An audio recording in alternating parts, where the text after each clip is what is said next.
wanted to ask you, for starters, why you and your colleagues were interested in looking at childhood aggression. I think about that area actually quite a bit. And I think aggression is incredibly problematic, as we all know, in middle childhood and in late adolescence. We can see the evidence of that. And we also know a lot about how stable aggression is. And so we understand that kids who are more aggressive at even young ages of 5 and 6 and 4 are going to be more aggressive at 10 and 12 and 15. So the importance of understanding how and when aggression is developing, I think is quite evident from that. Over the past couple of years, there's been more and more focus on the younger and younger kids to really try to understand when is it first popping up, so to speak, and when is it first becoming problematic. The reason why we want to target the younger kids is, in fact, that's a lot easier for us to treat and manage than it would be 16-year-old aggressive behavior, which is so much more complicated. We could fix a 2-year-old's aggression pretty quickly. 16-year-old is much harder. So we are trying to understand as young as we can what it is looking like. Unfortunately, we're seeing aggression in kids as young as 6 months of age. So we may not be going young enough just yet. We don't know how stable aggression is for the littlest ones over a very long term, but we do see some stability from 6 months on through 18 months already. You and your colleagues then had a hypothesis wanting to look at this childhood aggression. Can you tell me what you were looking to determine? In this particular study, we were at this point really just trying to see what is this trajectory and how common is it, how prevalent is it for these little ones in a sample that reflects the economic and racial diversity of our country. And so that was our goal in this particular recruitment effort. How did you go about doing that? We surveyed parents, and what we did was we broke down the percentages in each ethnic category and economic category that we were hoping to capture, and basically stopped recruiting when we got to that cap. So, I don't remember offhand, frankly, the percentages for each of them. But when we reached the cap of Hispanic or Caucasian, we would stop so that we make sure that our group represented the range. How many children altogether and families? 477, I believe. What did you ask? What did you do? We asked them about a variety of aggressive behaviors that their kids had engaged in the last month. So we asked about hitting and pinching and throwing, hurting animals, and those sorts of behaviors. We have 9 altogether. And at 6 months of age, we were finding that many parents were already reporting that these behaviors were happening more than once a week. So it ranged. For 6-month-olds, they're doing different kinds of things, so they're going to be more likely to be biting, and we're more likely to see hitting and throwing for the later ages. But if we just kind of collapse across all the aggressive behaviors, we're seeing them already starting quite young. And the ages that you focused on, you started as young as 6 months? And we went up to 24 months. So from 6 months to 24 months was the age range. This is an age range where a little bit of aggression is not necessarily out of the norm.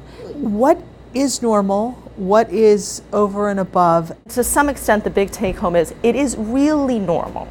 And I think it is much more normal for kids to be aggressive at some point in early childhood than it is for them to not be aggressive. So I don't want parents to be in an instant panic if their kids do any kind of aggression. That's what they do. That being said, at that young age, I think it's important because it's really normal and because we don't actually have a great handle on who of those kids are going to be the ones that are going to be problematic later. I think it's really important that we just address the aggression across the board. And so if your kid's doing a little or a lot, we want to be really clear that this is not okay. So the idea would be most kids are aggressive, That's probably super normal. That's probably what people do developmentally. And we have to teach them how to not be aggressive over time. What's fueling that aggression at that early age? Yeah, so what's fueling that aggression is likely a combination of a couple of things, right? So developmentally, we have kids that are much more mobile. They now are developing their sense of self separate from you, which means things like, I want. I want something, not just what you want, but what I want. And those kinds of desires and their ability to just have more control over their body likely results in getting a bit more of that kind of conflict, that angry, frustrated conflict. And that's where some of this aggression is coming from. Some of this aggression is going to be less conflictual, of course. Some of it might be, let's see what happens when I pull the cat's tail, but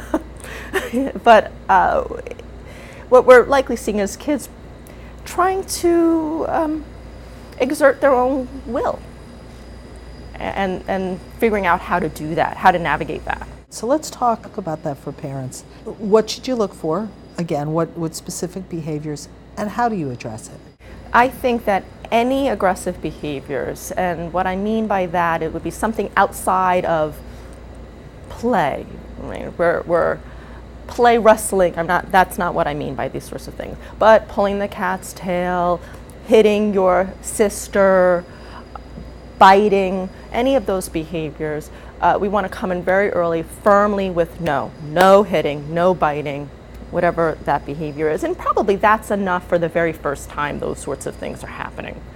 If the no biting, no hitting reprimand doesn't work, then we do recommend oftentimes parents go to a timeout.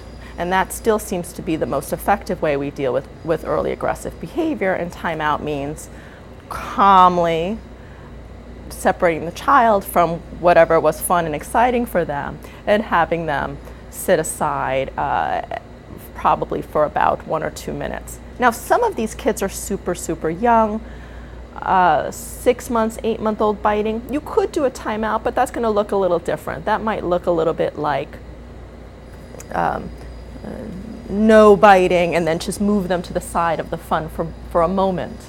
Engage in the fun, let them come back, and then really get back into the fun again. So it's just saying that's not okay. When you do that, that's something that you need to be removed from this for that moment, and then kind of come back and not hold grudges. When the no explanation and the calm separation from activity or the little bit of timeout don't work, and the child goes back in and does it again, is there a next step? I think for children who engage in aggressive behavior, timeout is one method, one way that we're dealing with this. But also, the thing that I would encourage parents to do would be to avoid the escalation in conflict. And so what we sometimes see is that kind of argument or back and forth. Even in little ones, it might not be fully argument, but it's that whining, oh no, and the parents, no, you have to do this. And all of that does is escalates everybody's emotion in that interaction, and it increases the chances that we're seeing aggression to begin with. So if we can come in calmer with calm commands and reprimands, calm distractions, we may just have fewer aggressive behaviors to begin with. Then we can target those aggressive behaviors with something like timeout. Combined, we've been pretty successful. Can you give me a couple of phrases that parents can use to tell their kids, even as young as 6 months, this is not acceptable? I think that even as young as 6 months, no biting. I think be gentle is a nice way to talk about things. I think assuming that's very clear. It could be pet the cat nicely, right? Don't pull his tail, pet him nicely, and show him how to do it, or something like that. No hitting your sister. What do you need? Tell me what you want. Now, it is hard because they're little, right? These are the littlest ones. So it may be even just kind of modeling that aspect for them. No hitting. Sally, I think your brother Billy is wanting the toy, and kind of modeling how we have those kinds of problem-solving interactions for them. In terms of spanking at this age, ever a good idea? No, we don't recommend spanking. I mean, that is something that has been associated with increases in aggressive behavior over the long term. It doesn't, spanking it feels like it works because in the very short term it seems to stop what's going on right now, and so it's something that parents often rely on, and for many of us, we were spanked, many of us, so it's something that we're familiar with. But for the long term, it doesn't seem to help decrease the aggression at all. In fact, makes it worse. If parents are not intervening in these early stages, what does aggression look like as these kids start to age? Aggression tends to get worse in type and as well as the kinds of things that go along with it. And so if they're not addressing it at 1.5, at 2, you're likely to see it in preschool, and we're starting to get phone calls and kids getting kicked out of preschools for biting and pinching and hitting kids, which would be more similar. In schools, we're start to see it become more of destruction to property, and so it expands out a bit. And the biggest issue is that kids who are aggressive at school age in particular tend to be rejected by the other children because it's hard to want to play with the kid who's hurting you physically. And then those kids who are rejected lose out on opportunities to socialize and opportunities to make friends and opportunities to develop those big social skills that we need. So now they're aggressive, they're rejected by the rest of the class, they don't develop good social skills.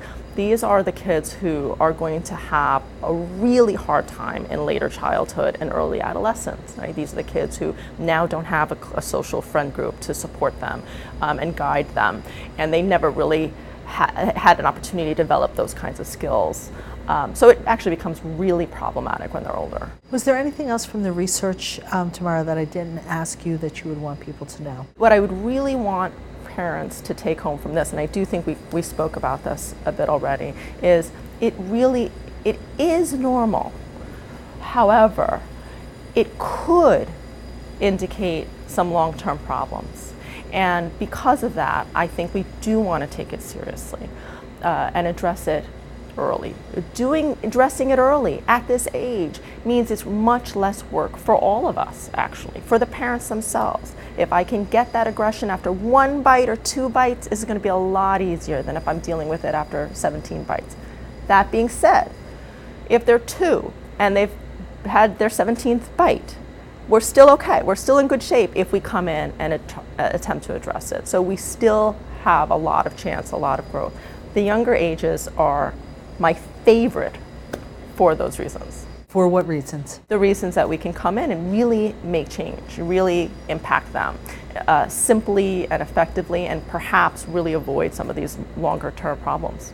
Is there a point in this 6-month to 2-year age range, Tamara, where the parent addressing it isn't enough? Whenever they feel as though they're struggling, when they don't feel as though they've got this figured out, that's a great time to reach out. We don't diagnose kids that young, so we're not seeing them in a clinic where we're giving them a label of oppositional defiant or ADHD or any of those sorts of things there.